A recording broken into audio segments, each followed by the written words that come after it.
everybody. Welcome to the second in our series of 3 Duke alumni webinars, Leadership that Uplevels with Cassandra Shepard, Fuqua MBA Class of 2012. Without further ado, I'd like to introduce Cassandra. Cassandra Shepard is a Duke alumna and a life and career coach who focuses on helping people reach their full potential professionally and personally. We are so thankful to have Cassandra here today for this exclusive benefit for Duke alumni and for this opportunity to really engage intentionally about our lives and our careers. Thank you, Cassandra. Susan, thank you. And Duke alumni, hello, good morning, good afternoon, good evening, depending on where you're at in the world. And you know what? Not only is our beloved Duke basketball team #1 in the nation, you guys are champion as well, because you're here on this webinar to really help understand leadership that uplevels and how it is that you can really thrive in your career. So I'm super excited that you're here joining us today. It looks like we've got folks from all over the world. So I would love for you to share in the chat box where you're calling in from, what year you're affiliated with Duke. Let's get going and get started.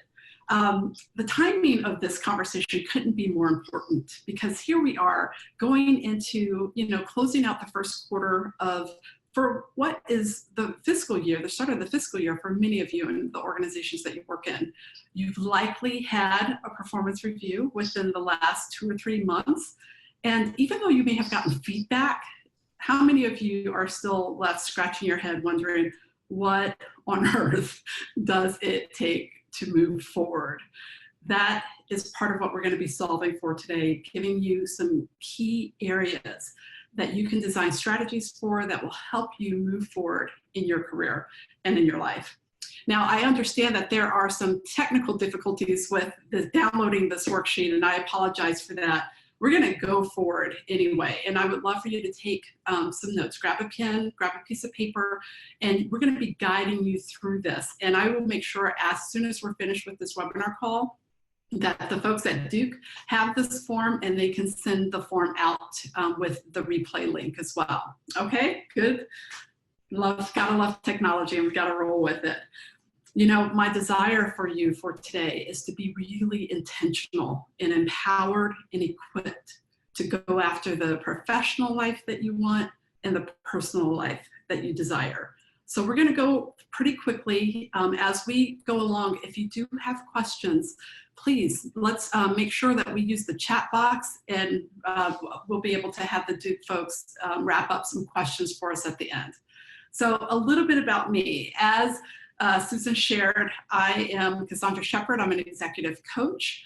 And, I graduated from the Global Executive MBA program in 2012.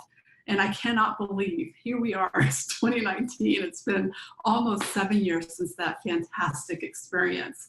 I got my career started in Pepsi, working at Pepsi-Cola in human resources. And I spent a good portion of my career, because I didn't study HR in undergraduate school. I was more of a marketing person. I spent a good portion of my career designing unconventional, incredibly effective HR strategies to meet some aggressive business goals. I've designed leadership systems and development systems and succession planning and high-po programs for a number of organizations. And most recently, I spent the last 8 years of my career transitioned from working in human resources to leading global strategy and global leadership development, amongst other things, for a near $1 billion global organization that operated in 25 countries in Asia, Africa, Latin America, and the Caribbean, working with developing leadership in over 3,000 employees spread across the globe. That was quite the task. And so I know what it takes, and I'm going to be sharing with you the inside secrets and the nuggets of what happens when executives are behind closed doors. Because as the chief of staff and senior vice president at that organization, trust me, there are a lot of conversations. So what am I doing now? Part of what I'm doing now is really working with clients. I coach professional leaders, either in the corporate setting or entrepreneurs in a number of different industries. And here's what they have in common. They all want to grow. They want to thrive in what it is that they do professionally, use their skills, be rewarded for it. Yes, let's talk about the reward, right? To be rewarded for it and recognized and appreciated and respected. And to do that in a way that they still have a life. And sometimes it may feel like, gosh, that is just like mission impossible. Well, today we're going to crack a little bit of that code. And I promise you won't have to jump out of any tall buildings or any other stunts that we see in Mission Impossible. So again, just a quick reminder, go ahead and leave any questions that you have in the chat.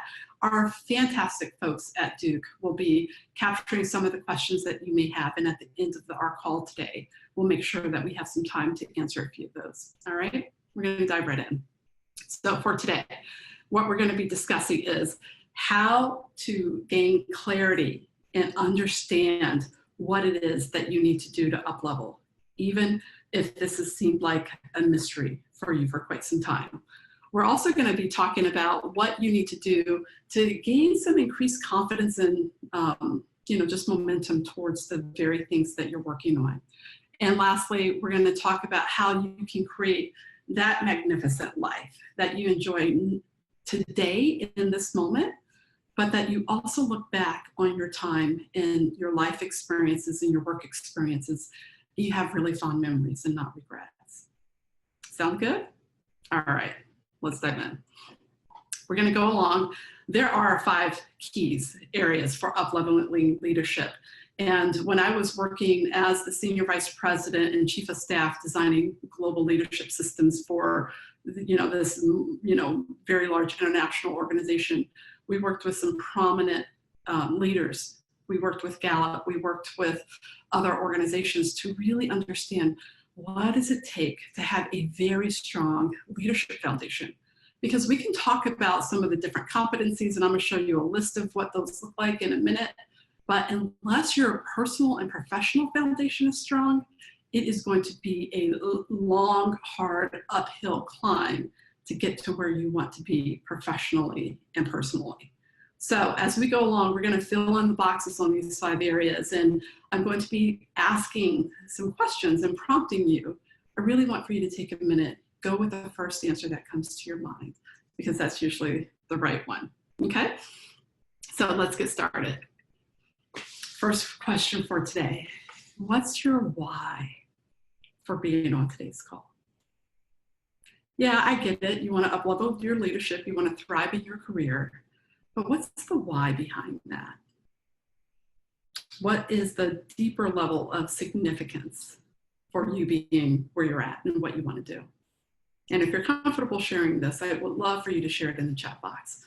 Oftentimes, we feel like we are alone in our own desires, and that's not the case. You've got a cadre and a network of Duke alumni all around the world, so let's go ahead and share.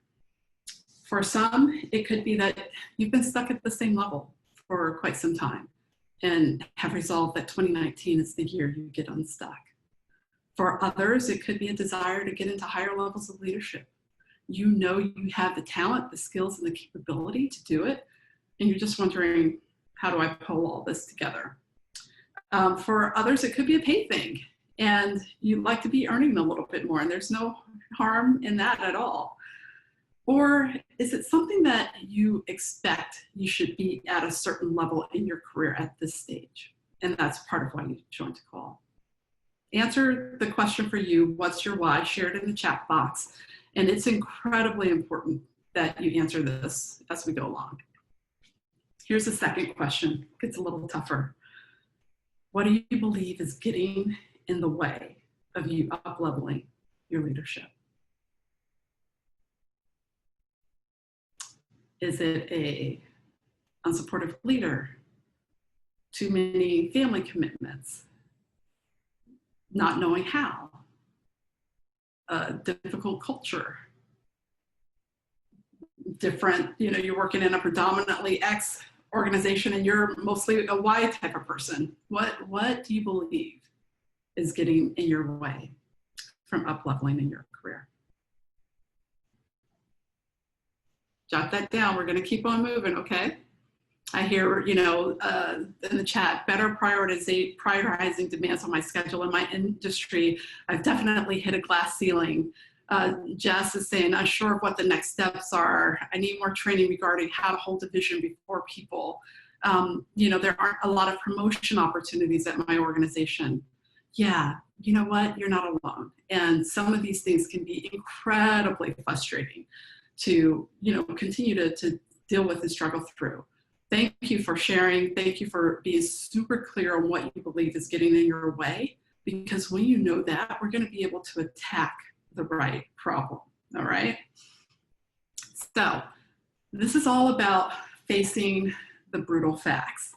And anyone who's been in leadership or in a leadership program like Duke, you've likely read the book Good to Great. It's a classic for a reason. And one of the reasons that we start with facing the brutal facts is because if you're deluding yourself about anything, or if you're trying to gloss something over or minimize something that really is a problem, that very thing is going to keep you in the place that you don't want to be. And so when you take a look at the true components of why are you here, what is it that you want to accomplish in 2019, but also what do you feel is getting in the way, and you're brutally honest with yourself, the answers will start to come in terms of how to face that particular situation. Brutal facts are a critical component of up-leveling your leadership, because not only for you personally, but for what's happening within your organization, within your department, when you're able to face the brutal facts, you're able to start to solution a way around that. Because leadership, though, demands this. And so you wonder about that. I'm going to share some brutal facts with you from a leadership perspective here. There are some table stakes that, as an executive, we expect that folks have when they are wanting to be considered for promotion. And so there are three that I'm going to highlight for you today. One, a brutal fact, you have to be likable. And yes, there's always going to be those outliers of people that are like, oh, they're not very likable, and man, look at how high they are in their organization or how far they've gotten in their own business.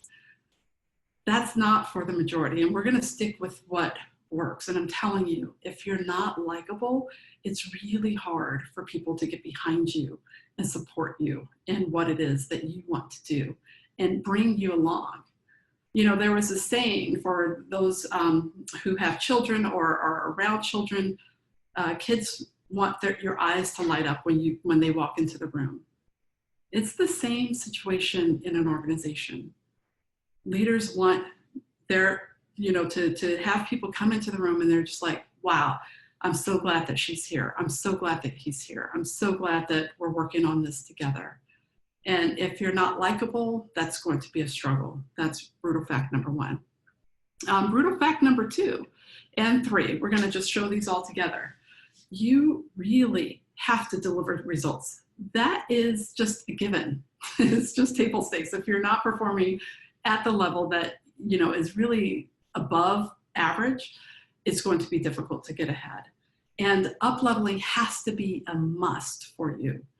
And not a nice to have, not a nice idea, not a, my family and my mom or my parents expect this of me given how well I've done in the past.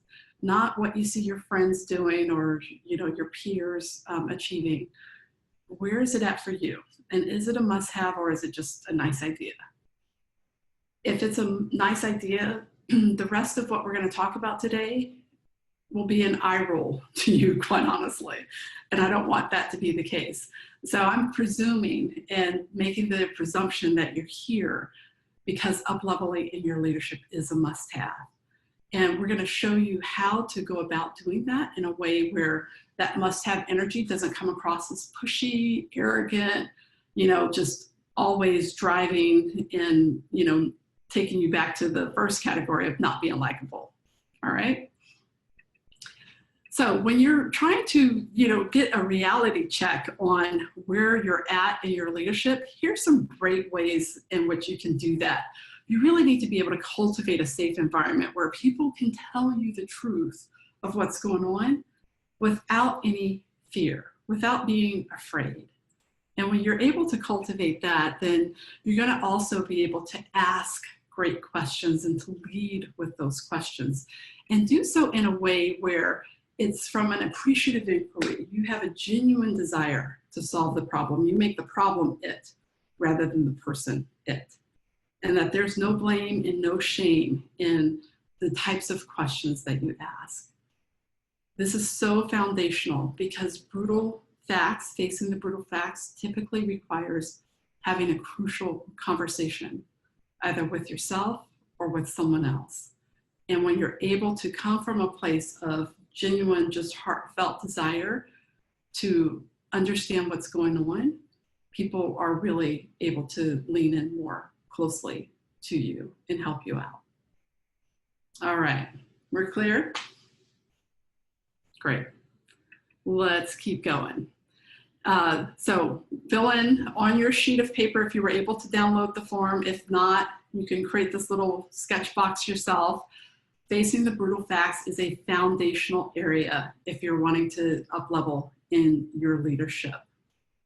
Now, I mentioned earlier some global competencies for leadership. And, if the webinar goes a little dark right now because I'm about to show an HBR, Harvard Publishing list on a Duke webinar, just, forgive us. We studied quite a bit of case studies, actually, in my MBA program with Duke. A lot of case studies from a lot of different organizations. This is one of the areas that we focused in on as leaders, and the competencies and the capabilities that are needed to lead in a complex world. And I know this graphic is a little difficult to read, so here, let me just pop out the different competencies.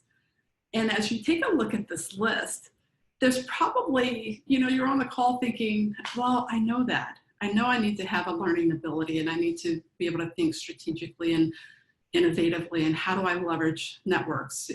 This is not anything that is new. The key question becomes how, right? How do you go about getting the visibility to be able to actually develop these competencies? That's where we go to next. And it may be something that you're wondering, epic experiences? That's probably not where most people start. But I start here for a reason, because when you have something happening in your career, in your life, every single year, that is like epic, bucket list, you're full on, you're doing something new, you're taking on a new challenge, this is where you are able to acquire new knowledge and skills. You're able to develop insight and practical wisdom.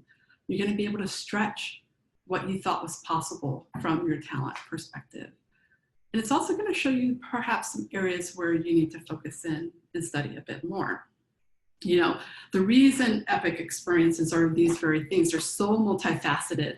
And one of the key things that I really understand about leadership is that if you are, myopic in your focus, if you don't have an expansive understanding of your company or your culture at large, if your skills haven't grown from one year to the next, it's going to be difficult for a leader to trust you with more responsibility. So, how do you demonstrate and engage in some epic experiences? Here's some handy tips, and I've broken them into two sections, one that are epic work experiences and one that is epic life experiences. Any work-related experience that allows you to lead through influence is going to be phenomenal, because so often, how many of you are working on a cross-functional team or a project effort where the folks that you're working with don't directly report to you? They may not even be part of your line of leadership. They may work in a different department, different division. Or if you're a business owner, you may need to leverage and influence other people within your industry who can really help you move forward. Here are some ways that you can do it. And I want to highlight these examples. Some of them, you can absolutely engage in your own organization. But the beautiful thing is that for development can occur anywhere. So for some of you who I understand from some of the pre-call information that was submitted, some of you feel like there are no development opportunities in your organization and you're feeling really stuck about that. Go outside of your organization. Leading through influence by working on a board, managing volunteers. You talk about leading through influence, you're going to gain some new knowledge and skills that you had not had before when you do that. Being able to participate and lead a global committee or lead a significant cross-functional project, these are all ways in which you can really enhance your skills for learning how to lead through influence. Some of the next ones is really being able to lead through uncertainty. This is such a volatile time in business. Those who are able to lead others through change, not manage change. I'm not a big fan of managing change, but leading change, leading through uncertainty will really help you have the discernment and the focus and the trust and the respect of others. They'll seek you out because you keep your head on straight, you're able to make good decisions amidst imperfect information. And here are some of the ways in which you can do that. But leading through uncertainty is one of the hallmarks of being able to really take on greater responsibility. And when you demonstrate that, you're going to be trusted enough and looked upon as someone viable to move to the next level. The last area that I'll share here for Epic Work Experience is really that cross-cultural engagement. When you are able to understand different cultural values, different communication styles, different boundaries that exist within what's a protocol for one particular region of either the country or a completely new nation or continent, as was the case in what I was working in recently, you're really going to be able to develop a uniqueness of leadership experience and an openness to others. And those components are absolutely critical as you move forward in leadership. So just some ideas on how you can have an epic work experience. So what I want for you to do before I go to the next slide is take a moment and think through what is an area that you would love to just like leapfrog forward in for this year. It could be serving on your HOA board or serving on the local school board in your local community. It could be, being part of a mission trip where you're off to another country and doing some type of leadership effort. Think and identify one epic work experience that you're going to have in 2019. I'll give you a minute.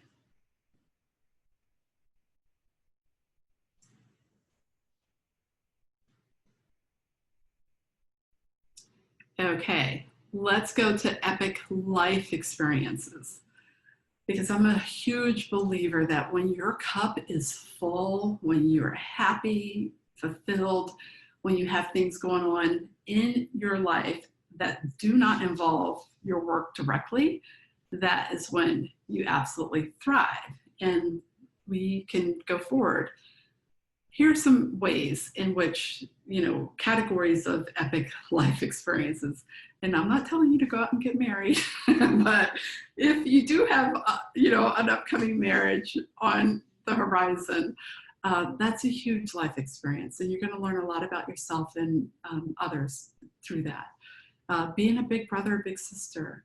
I have several clients who are actually either adopting or fostering and have gone through those processes and protocols.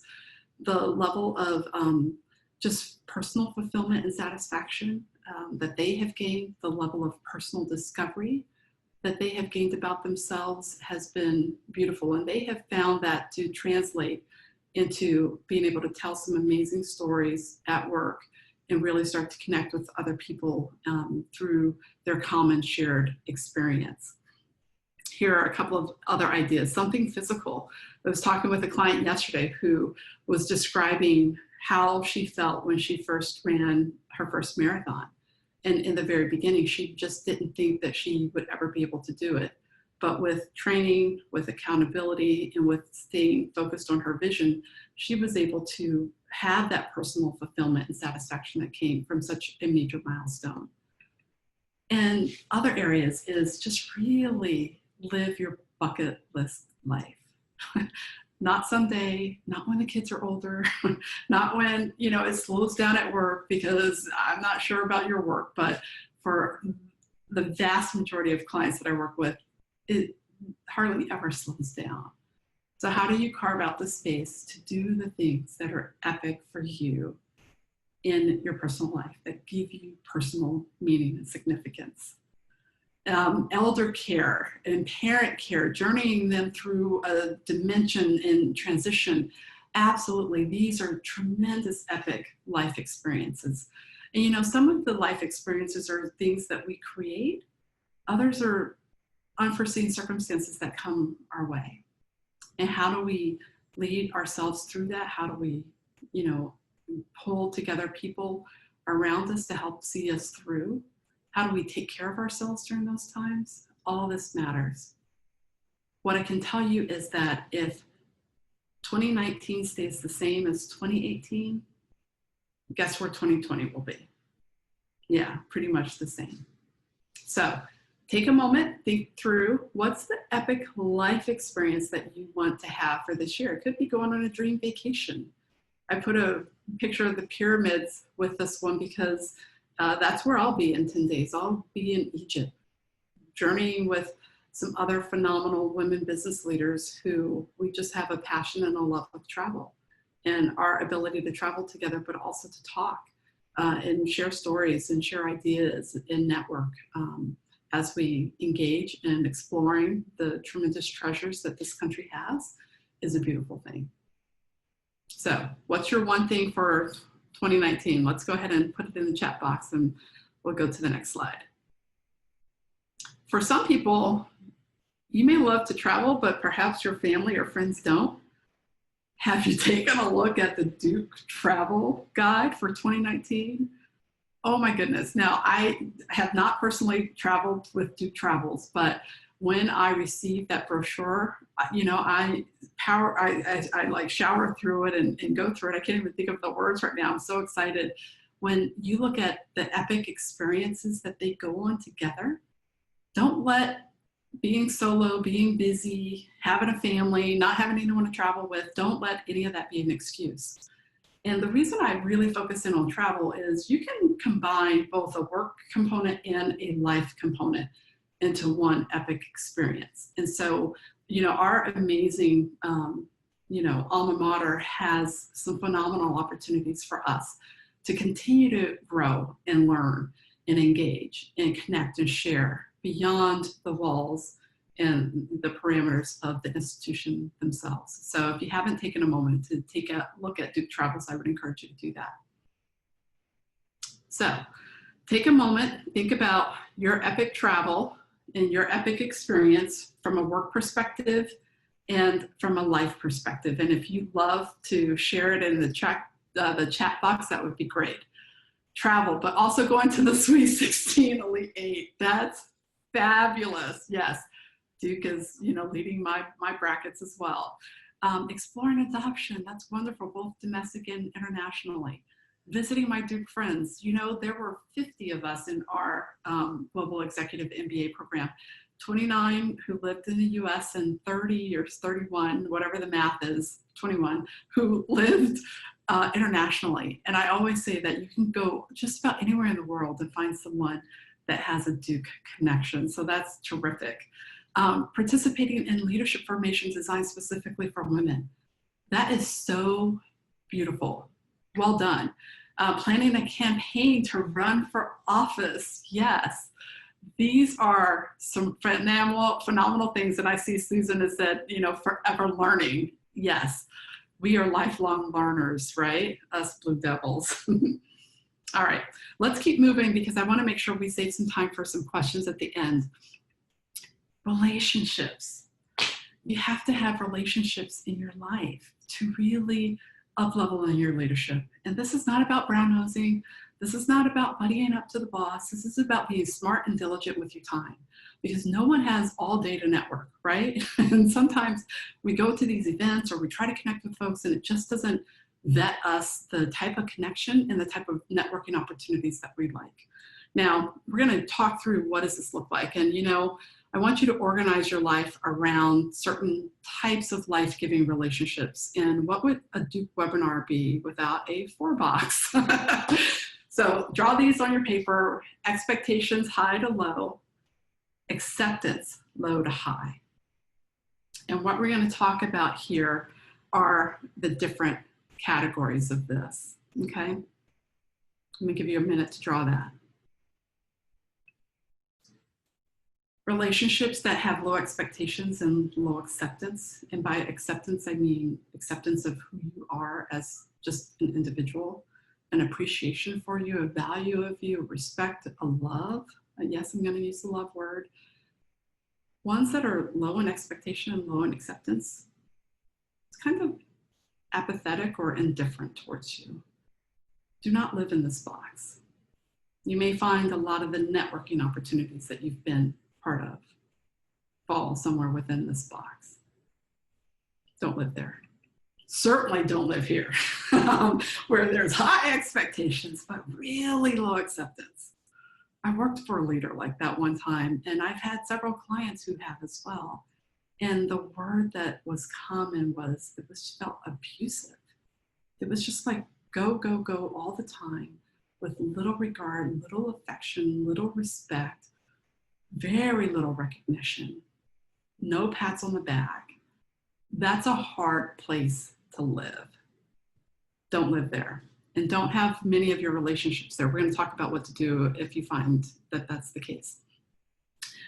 Low expectation and high acceptance, that's really a comfortable spot to be in.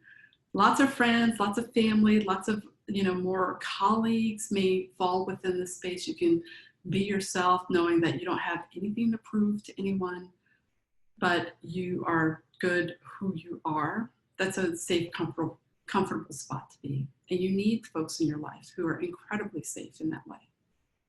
This is the area where you grow. It's where there's high expectation, but there's also high acceptance. And if you can think about the leaders who demonstrate this, I mean, from a Duke perspective, and we're talking basketball right now, Coach K absolutely comes to mind. And if you haven't had a chance to read one of his leadership books, that's a tremendous lesson in leadership there. How do you set the bar high, have high expectations, but also just really love on people and have a high acceptance for them? Surrounding yourself with these folks opens your door to their network, their opportunities. They will be the ones who can save you possibly years of, going off on the wrong path. It can lead you to more opportunities.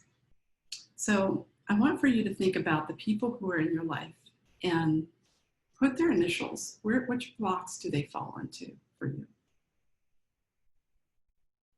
And if you find that you have more people in the other boxes other than growth, that's going to be one of the areas that you want to focus in on. So how do you find those growth relationships? Now, here's an even tougher question. If you were to put your name in a box, when you think about the people that you're around, where would they put you? Are you indifferent towards them? Are you a safe person to be around? Are you overly demanding with such high expectation but low acceptance of others?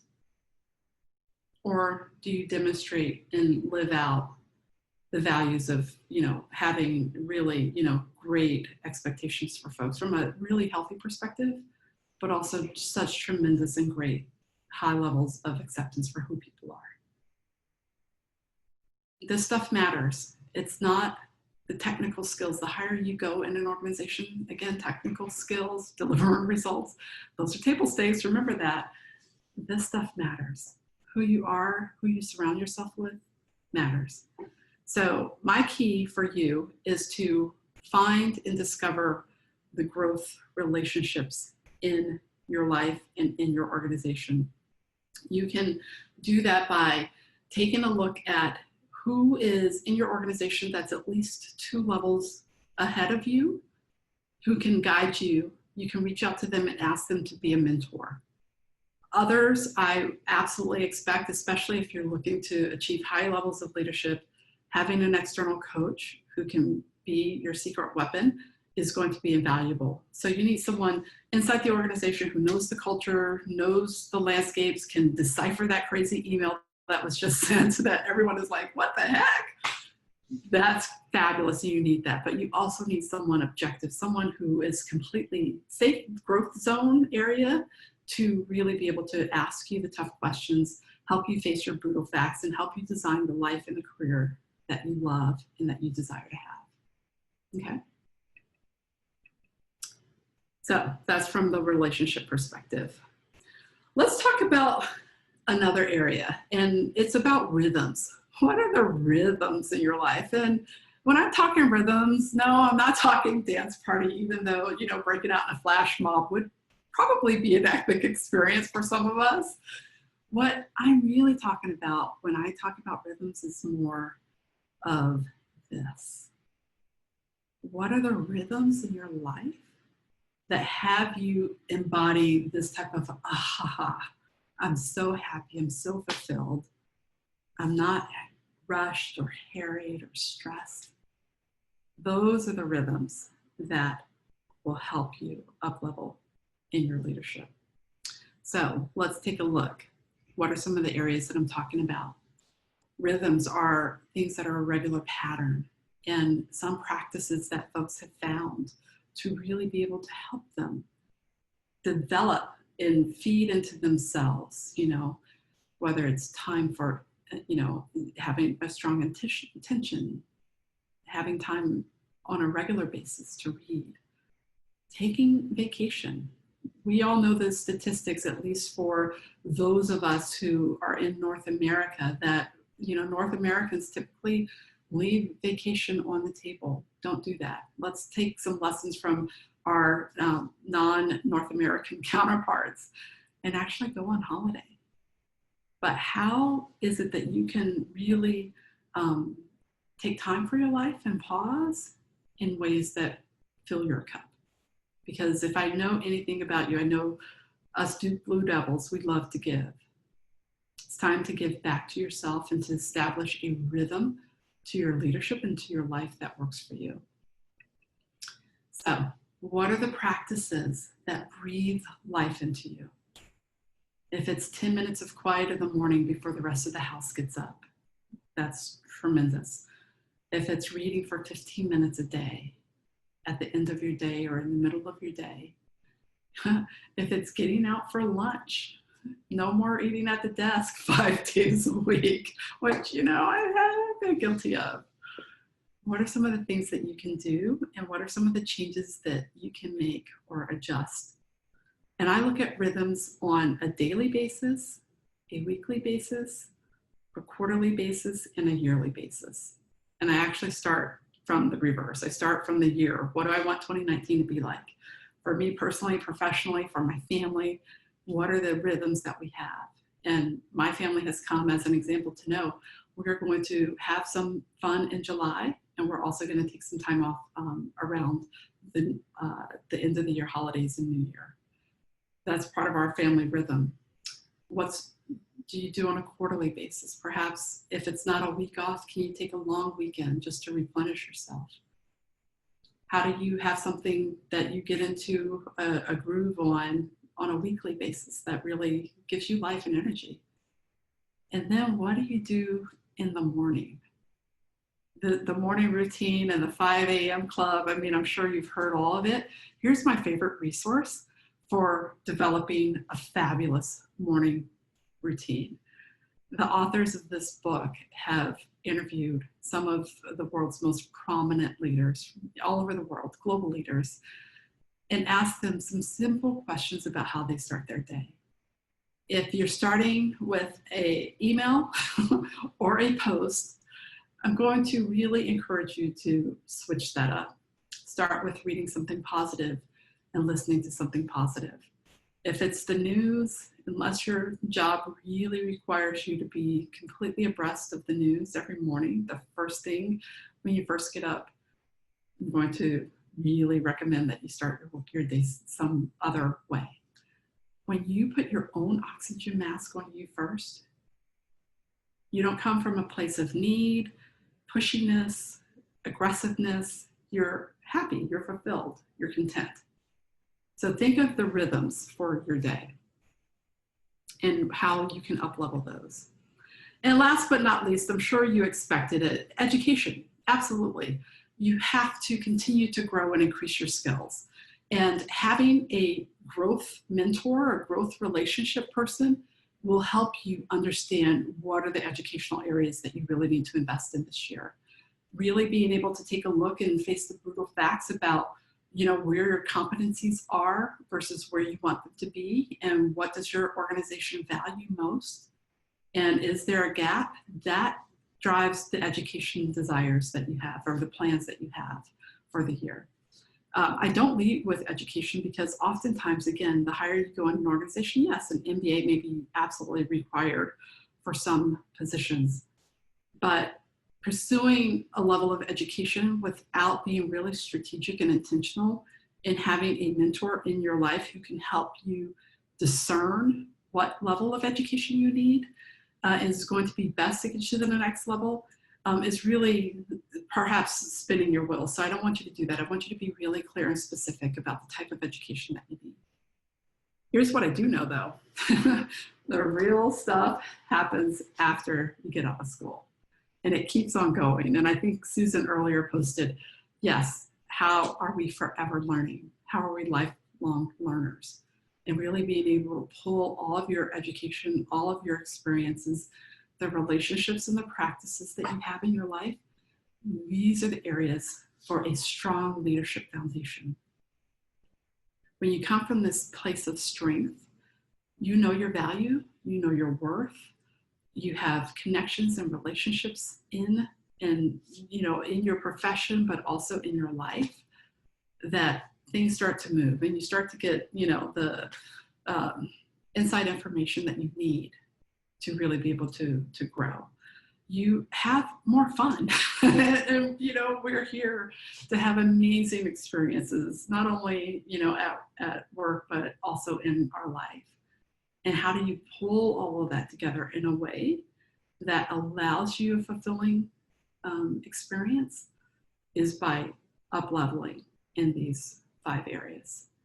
Being able to face the brutal facts, having some epic experiences from year to year, having relationships that really are safe and that keep you growing, developing your own rhythms for how you love to live your life, and that gives you the energy and the capacity to be able to deal with and handle everything that you're doing successfully. And then adding the nuggets of education along the way is really how you develop a level of leadership and start to thrive in your career. So I know that we have covered a lot here, and I wanted to let you know that I have set aside some time, I think about 6 or 7 spots, free, complimentary call where we can talk through and customize your game plan going forward. How do you knit all of this together in a way that puts you on path for 2019 and beyond? So if that's something that you're interested in, I invite you to take a look at this link. Just go there. It's linked to my private coaching calendar set just for Duke alumni. Would love to connect with you and help you chart your up-level leadership experience. So as we wrap up today and save some time for questions, we talked about how to discover what are the areas of leadership that are important for you to really be able to move forward. The things perhaps in areas that have been a mystery.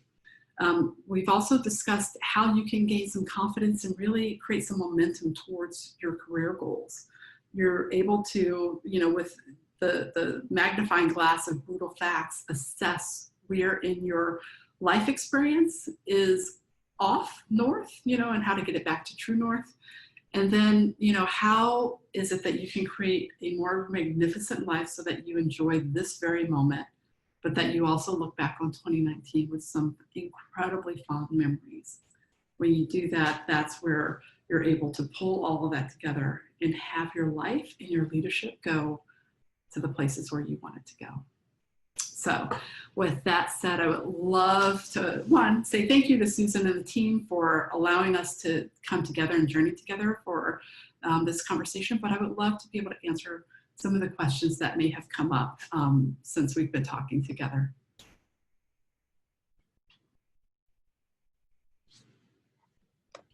Thank you so much, Cassandra. This is wonderful. Shayla and I, who's sitting next to me at DAA Central Headquarters in Durham, we got a sneak peek yesterday and we were very excited, and you did not disappoint. So just a few questions that we got in ahead of time, and please, if you have other questions, send them over on the chat. So someone says, I'm pretty direct. So sharing brutal facts isn't a problem for me. And even though our company says they want us to be candid and offer feedback, it seems to be backfiring on me and giving me the reputation that I am not as likable. Any tips what to do, Cassandra? Yeah, that's such a great question. And, I love working with folks who are very direct. Quite often, my clients that I do coach are very driven. Type A, we're kind of like, let's get it done. We're not going to sugarcoat anything. The key oftentimes is, how do you ask the question? Is it from an appreciative inquiry perspective, or how do you state the brutal fact? And if it's about someone, that's hard. That's always hard. If you're making someone else the problem, that's part of the challenge. How do you go about bringing in this team, heartfelt, appreciative inquiry approach to make the problem it? And I mentioned that, being able to talk about the brutal facts involves having crucial conversations.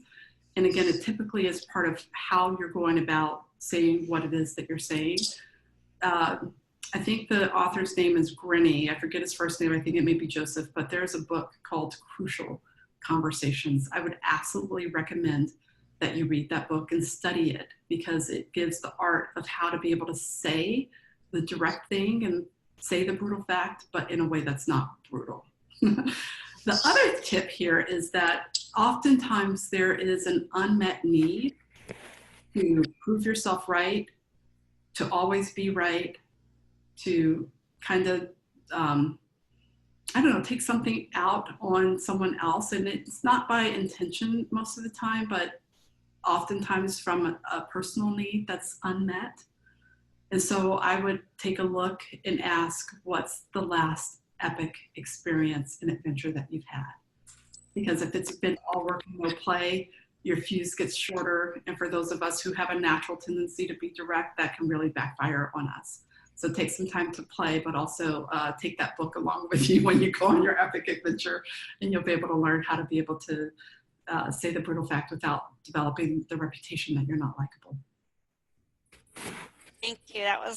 Thank you so much, Cassandra. So we just had Chris sent us a question. He said, do you have a rule of thumb for the number of areas you would recommend an average person kind of seek mentorship? You mentioned relationship mentor and a growth mentor. Are there other areas?